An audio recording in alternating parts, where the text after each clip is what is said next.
Tiga orang ahli kimia yakni Mohr, Volhard, dan Vajans membuat metode dalam penerapan titrasi argentometri ini. Hal yang membedakan dari ketiga metode tersebut adalah indikator yang digunakan untuk menentukan titik akhir titrasi. Dan pastinya mereka juga menggunakan perak nitrat sebagai pereaksi dalam metode yang mereka buat. Pada metode Mohr, ciri khas dari metode ini adalah menggunakan potasium kromat sebagai indikator dalam penentuan titik akhir titrasi. Konsentrasi indikator kromat yang digunakan harus tepat untuk menghindari kesalahan pengamatan titik akhir titrasi. Jika konsentrasi indikator ion kromat yang ditambahkan dalam larutan uji lebih besar daripada konsentrasi analit, maka ion kromat tersebut akan mengendap terlebih dahulu dengan perak nitrat yang ditambahkan sebagai titran. Dan pastinya, hal ini akan menjadi sumber kesalahan yang fatal pada saat titrasi tersebut berlangsung. Oleh karena itu, perlu perhitungan yang tepat untuk memperkirakan berapa konsentrasi ion Ag+ dan CrO4- dalam larutan uji tersebut pada saat titik ekivalen. Dengan menggunakan persamaan Ksp AgCl, maka konsentrasi ion Ag+ dan Cl- pada saat titik ekivalen dapat ditentukan melalui persamaan Ksp tersebut. Dari perhitungan ini, dapat dilihat bahwa konsentrasi ion Ag+ dan Cl- adalah sama.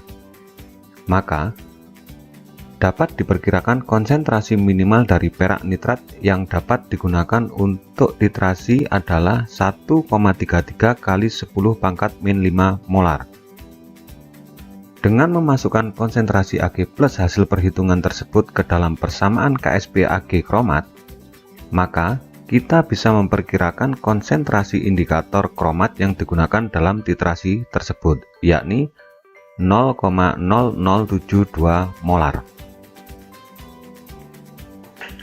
Akan tetapi pada penerapannya, penggunaan konsentrasi kromat 0,0072 molar dalam larutan uji ini masih terlalu besar, karena warna larutan kromat ini terlalu kuning sehingga titik akhir titrasi sulit diamati. Maka, dalam prakteknya biasanya digunakan konsentrasi yang lebih kecil, yakni 2,5 kali 10⁻⁻³ molar. Dan konsentrasi larutan perak nitrat yang digunakan harus lebih besar dari 1,33 kali 10⁻⁵ molar. Untuk lebih amannya, biasanya digunakan konsentrasi larutan titer yang digunakan yaitu 0,1 molar. Karena kelebihan 1 tetes volume larutan AgNO3 tersebut akan langsung bereaksi dengan indikator. Walaupun metode Mohr ini sudah lama, akan tetapi metode ini masih banyak digunakan karena tahapannya yang memang sederhana dan cepat. Namun, metode ini juga masih memiliki banyak kekurangan, antara lain, berdasarkan reaksi kesetimbangan pada titik ekivalen yang telah dihitung tadi, maka metode Mohr ini kurang sensitif untuk larutan dengan konsentrasi yang rendah. Karena pada konsentrasi analit yang rendah, endapan kromat akan terbentuk terlebih dahulu dan mengganggu pengamatan titik akhir titrasi. Memerlukan penggojokan yang kuat untuk menghindari absorpsi analit oleh endapan yang terbentuk. Hanya dapat digunakan optimum untuk penentuan ion Cl dan Br.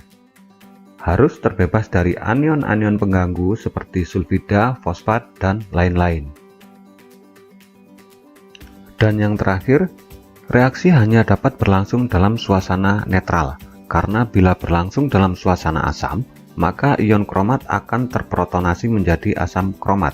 Hal ini terjadi karena kalium kromat merupakan basa konjugat dari asam kromat, sehingga dalam suasana asam akan cenderung kembali ke bentuk asamnya.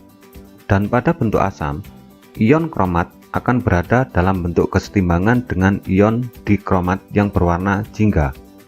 Hal ini akan menyebabkan penentuan titik akhir titrasi menjadi sulit karena konsentrasi indikator terus berkurang dan tidak membentuk endapan indikator. Dan bila reaksi berlangsung dalam suasana basah, maka akan terbentuk endapan AgOH yang akan berubah menjadi Ag2O. Hal ini menyebabkan volume titran menjadi jauh lebih banyak dari yang sebenarnya. Berikut ini merupakan contoh penerapan dari metode Mohr. Garam dapur sebanyak setengah gram dilarutkan dalam 125 ml air. Kemudian, 25 ml larutan tersebut dipipet dan dimasukkan ke dalam Erlenmeyer dan ditambah 1 ml larutan kalium kromat 2%. Selanjutnya dititrasi dengan larutan AgNO3 0,1 m dan diperoleh volume titrasi 16,5 ml. Berapa kadar NaCl dalam garam dapur tersebut? Maka dari sini dapat dihitung seperti persamaan titrasi pada umumnya. Mol ekivalen NaCl dan mol ekivalen AgNO3 adalah sama. Karena muatan Ag dan Cl masing-masing adalah 1, maka dapat diabaikan. Sehingga jumlah mol NaCl dan jumlah mol AgNO3 adalah sama.